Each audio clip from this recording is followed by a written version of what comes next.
Good evening and welcome. It is time once again for CU Immigration here on WRFU LP Urbana 104.5 FM. My name is Mr. Garza. I will be your host for this evening, and I am here to let you know that WRFU is an open forum for the Urbana-Champaign community. Views expressed are those of the speakers and are not intended to represent WRFU, UCIMC, Urbana Socialist Forum, or UPTV, as we say on the televised version of this show. Whose views are these? Well, they're mine, my views, me, myself, and I, since I'm here by myself, and or they are the views that are embodied in the various stories that I read in hopes of giving you information, and sometimes in sharing views, and sometimes in showing views that I vehemently disagree with, and everything in between. So there are various views floating around in the midst of this show. That's, for the TV viewers, this is my hand gesture that expresses floating around. For the radio viewer, you won't have seen that, but you can probably guess what it looked like. Or you can go to UPTV and watch it live. Well, not live, but delayed. Friday evenings, I think. Anyway, be that as it may.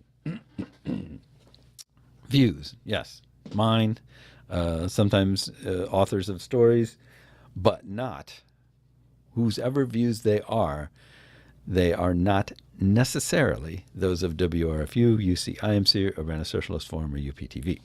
They may be those entities' views as well, but you won't know unless you ask them, and they do not automatically sign on to my program and say, we share your views. You express our views through your words. They don't say that. Why do I always talk about the disclaimer so much? Well, because I'm one of those people, as someone in my life used to comment, I like to analyze everything till it barely exists, I think is how she put it. No, I like to just look at things and think of what they really mean and what they really stand for. And, it's easy to make statements, just blanket statements about things without thinking of all the different variables that are involved. I like to consider all the variables because I think they're important, if you know what I mean. So, views, immigration, show, Monday night, hot day, not as bad as it could have been. Certainly not as bad as a couple of days there, but still kind of hot. Stuff going on all around the world, as usual. Right now, our person who has claimed the label of Commander-in-Chief is busy whining about football players who are demonstrating against police brutality. That's what our government is up to at the moment, in case you're wondering. But there are other politicians who are doing other things. Like, for example, Susan Collins just came out as the third no vote on the Graham Cassidy bill, which, in case you're wondering, is the fourth, fifth, I don't know how many, attempt to repeal the ACA. So it looks like, unless they manage to come up with something completely different or kill the filibuster or who knows what, that one is dead too. There are lots of dead carcasses of ACA repeal bills out there. And this one, frankly, deserved to die a slow, miserable death with the best of them, because the best of them were still really bad. They haven't had a good one. Anyway, that kind of thing is going on right now.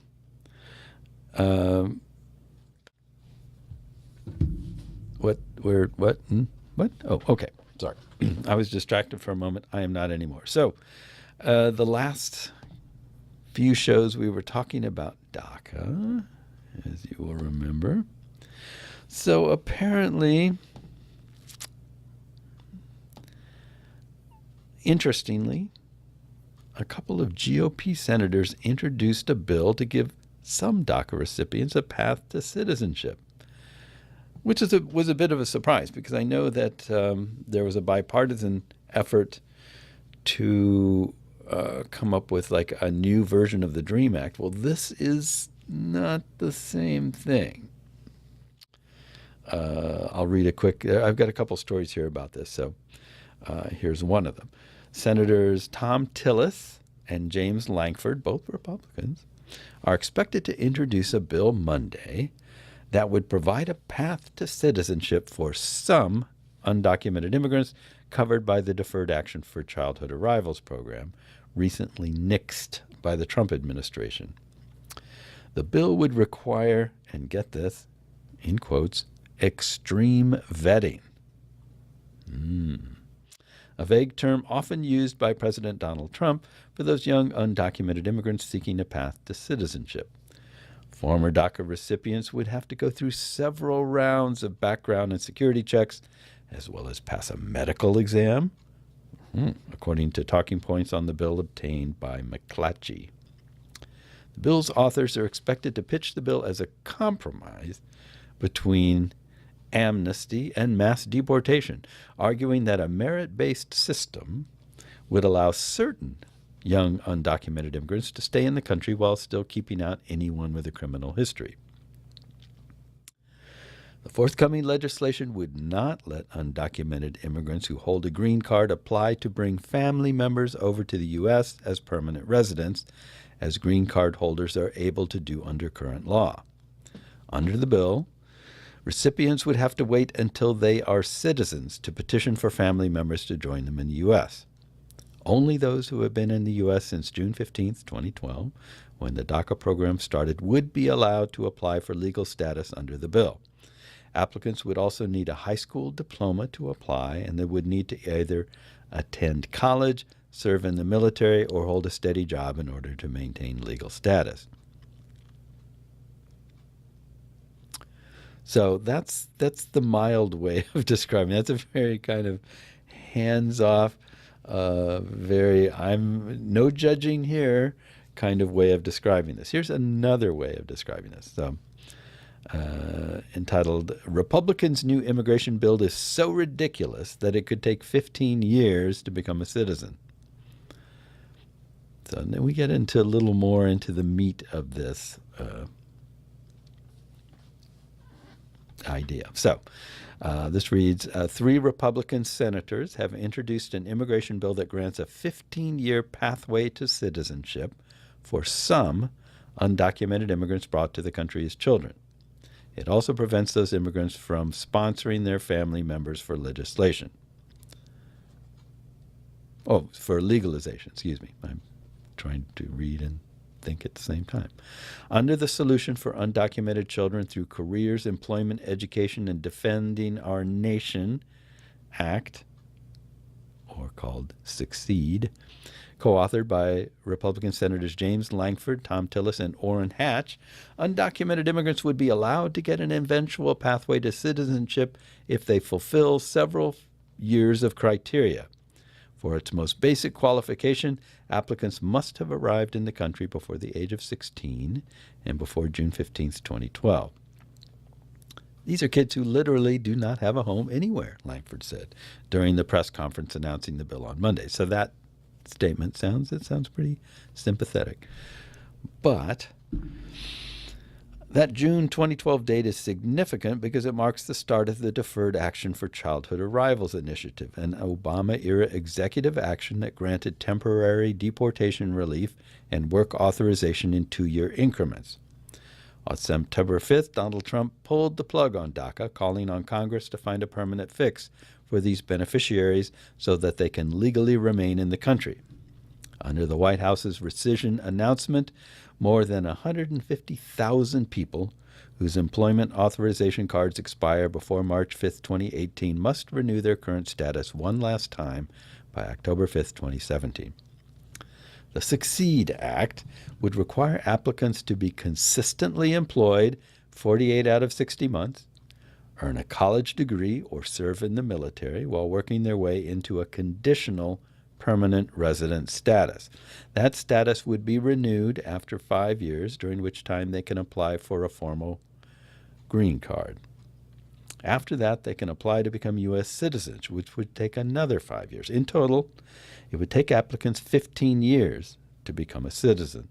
The proposal would prevent immigrants from chain migration, a pejorative term to describe immigrants who are able to sponsor family members to legally stay in the United States. The bill is a far more restrictive version of the DREAM Act, a federal bill annually introduced since 2001 by Senators Dick Durbin and Lindsey Graham that would grant a pathway to citizenship in a fewer number of years. In a scenario where the Succeed Act passes as federal law, that would mean that DACA recipients whose average age is currently 25 years old would be 40 years old by the time they become Americans with full rights. There are various avenues to become a citizen in this country, but it generally takes legal immigrants anywhere between 3 and 5 years to undergo the citizenship process. The Succeed Act has President Donald Trump's approval, Langford said, insisting that the bill can't be a standalone, meaning that the bill would have to be part of a larger immigration reform package. Tillis added that there should be no border security components to the plan.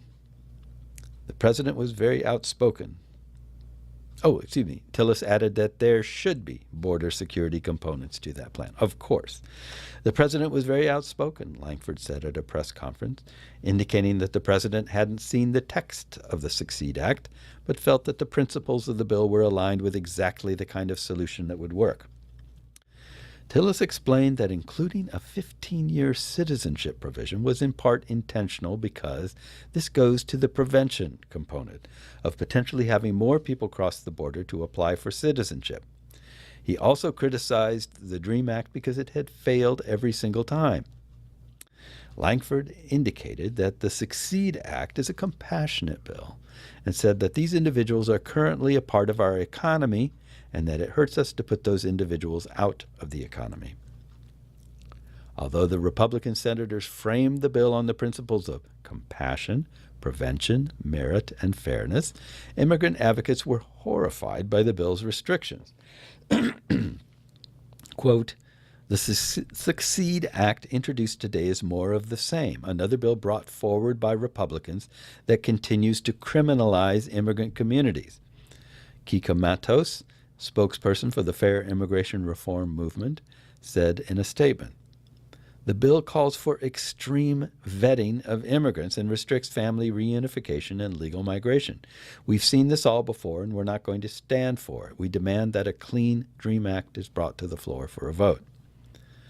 It excludes the oldest dreamers, those who have lived here the longest, from the program entirely. Frank Sherry, executive director of the Immigrant Rights America's Voice Education Fund, said in a statement, "It makes it difficult for dreamers to sponsor their loved ones under the legal immigration system, and it requires dreamers to sign away future legal rights by forcing them to sign a voluntary deportation order subjecting them to automatic removal if they violate certain terms of their status." So we're starting to get a better picture of what this thing is. But you don't have to really understand very much or many of the details once you hear the term extreme vetting being applied in this instance, because they're talking about DACA recipients. So DACA recipients, I don't know if you realize how much paperwork these people have to go through, how much checking and vetting and double checking and everything that is done to ascertain whether they are worthy of being made into citizens or being allowed, in the case of DACA, just to stay here and work in a semi-safe way so that they can feel, comfortable getting up every day and not thinking, oh, is today the day that I'm going to be deported to some country that, I hardly even know. So extreme vetting implies that there is a reason to suspect that there's something dangerous or shady or potentially awful about these people, or as the, what was this? Where is it? The spokesperson for FIRM, Fair Immigration Reform Movement, said that it continues to criminalize immigrant communities, and that's exactly what it does. It's basically taking a program that has already gone on record as being, this is for the best of the best of the best, the most deserving, the worthiest of the worthiest of the worthy. That's already kind of divided people into groups of, well, you're not really worth it because you haven't really suffered enough, or you're really not, your story isn't pathetic enough to make you worthy of this program. But you people here, you're good enough for us to consider maybe just sort of letting you stay here and work for a while. And we'll promise not to cross our fingers behind our back when we promise to say that we won't deport you while you're here working. I mean, that's what the DACA program already is. It already separates people out and kind of defines them as the bare minimum kind of person that we will allow to just sort of, infest our landscape has to be the best of the best. That's what DACA already is. And these guys are saying, oh, but, in order for them to take the holy path to citizenship, we're going to extreme vet them.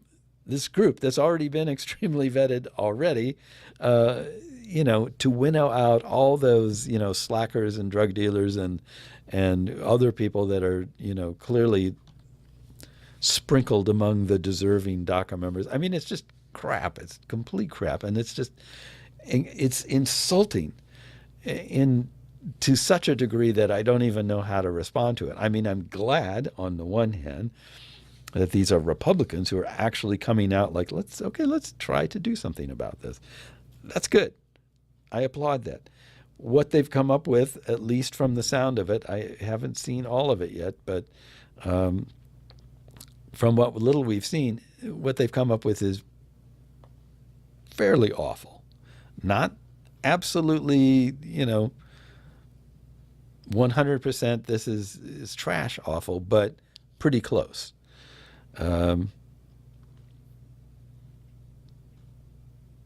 Yeah, I mean, I could go on and on and on and on and on about it, but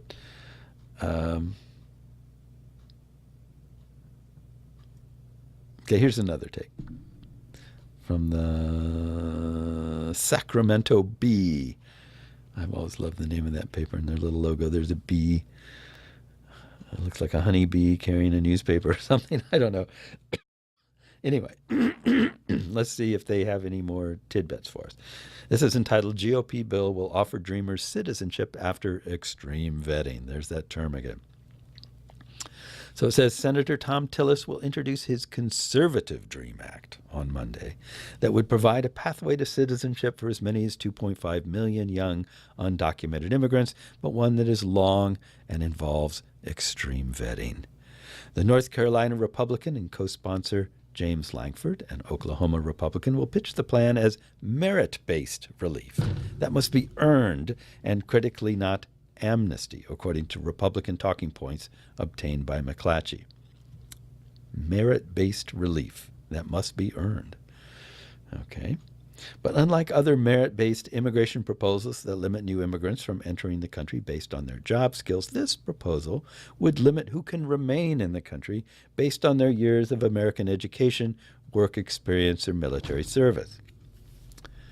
Choosing between either mass deportation of dreamers or blanket amnesty is a false choice, the lawmakers argue, according to the talking points. There is a third option, an organized process by which talented and hardworking young Americans can earn legal status.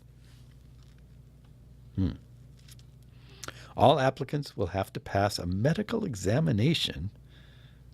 What is this medical examination? What did it? Are they? I don't. I don't know. I'm picturing when I read that. I'm picturing the old Ellis Island where it's like, are these people insane? Or do they have syphilis, or are they weak-minded? Or I don't know. I mean, whatever they were looking for back in those days, are they going to have to be sprayed with DDT to delouse them? Or I mean, what does that even mean? A medical examination. They can't get health care, according to Republicans, because they don't deserve it, because they don't have enough money, or whatever the criteria Republicans have for who deserves health care. But they have to get a medical examination in order to become citizens, maybe because, we only accept healthy people here in this country? When was the last time you went to the county fair or something and walked around? I mean, clearly don't have to be too healthy to be an American. Anyway, so all applicants will have to pass a medical examination and be extreme vetted.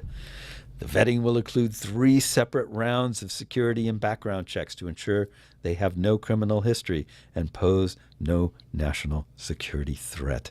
3 separate rounds of security and background checks. You know how many rounds of security and background checks I've had to undergo? Why, that would be none, ever in my life, for any reason.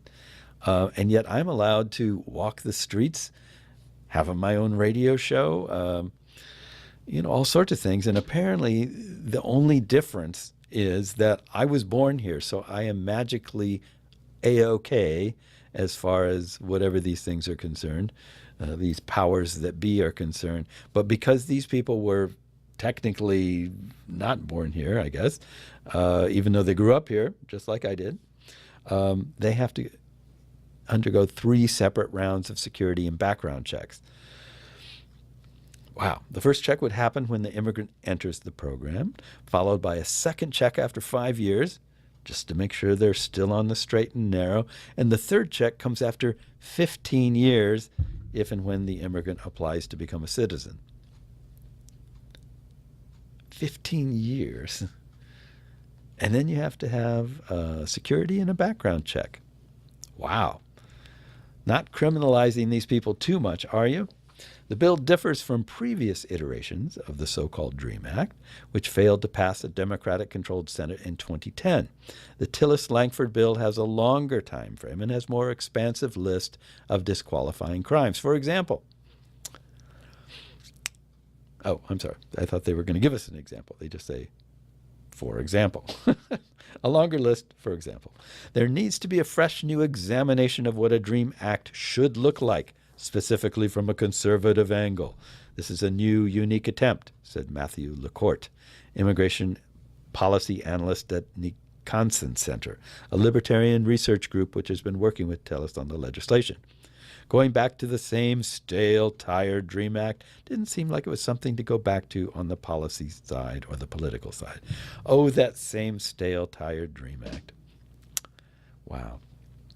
Republicans see the Tillis plan as the best chance yet to protect young undocumented immigrants who will soon be facing deportation after Trump ordered the end of the Obama-era Deferred Action Program, known as DACA, that allowed some 800,000 young immigrants brought here illegally by their parents to have work permits.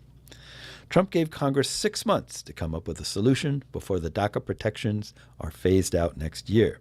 But he also said he wants Congress to deliver a large immigration package that includes not only a fix for Dreamers, but funding for a border wall. Oh, good. Yes, of course. Got to have that wall. That's why immigration advocates are already skeptical of the Tillis-Langford proposal. Indeed, the legislation is unlikely to be brought to the floor as a standalone measure because the GOP authors want to use it to draw Democrats to the table to discuss border security measures. Simply, Congress cannot pass any border security package without finding a way to entice a small group of Democrats to join the bill, the authors argue, based on the talking points. The proposal has received support from influential leaders in the business community who see the measure as the best opportunity to protect Dreamers who will soon be in line for deportation. We want the DREAM Act, but our view of this debate in general is we want to help immigrants and help the economy and help Americans. said Jeremy Robbins, executive director of the Partnership for a New American Economy. So we're pragmatic. Right now, we want 800,000 or more dreamers who are in jeopardy. We want to protect them. Yes, and extremely vet them as well, and a medical test. The Nicholson Center touts the potential economic benefits. It estimates that eligible recipients would help create 115,000 new jobs and contribute $200 billion to federal, state, and local governments. This is good economics and good policy making, the court said, noting that it would tell dreamers, many of whom were educated in American schools, that it's time to fully invest in you as a member of our economy and our society. The economic evidence is overwhelming that this would be great for the American people. The Tillis-Langford plan would be a companion proposal to a House bill introduced by Miami Republican Carlos Curbelo. Like Curbelo's bill, the Tillis plan would offer an eventual path to U.S. citizenship for immigrants who entered illegally before January 1st, 2012, and were 16 years old or younger. The proposal would grant high school graduates without a serious criminal record conditional immigration status for a 5-year period. During that time, if they earn a higher education degree, serve in the military, or stay employed, they could apply for permanent residency and eventually citizenship. So that's a few more details about this plan.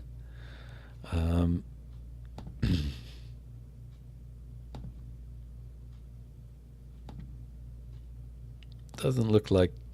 Anyway, I thought I would read, while I'm here, I thought I would read something that I ran across called What It's Like to Be Documented.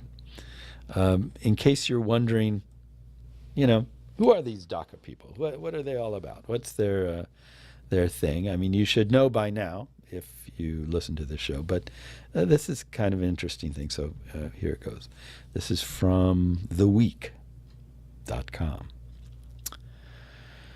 The pickup truck bounced along the road, moving swiftly towards its final destination, the U.S.-Mexico border.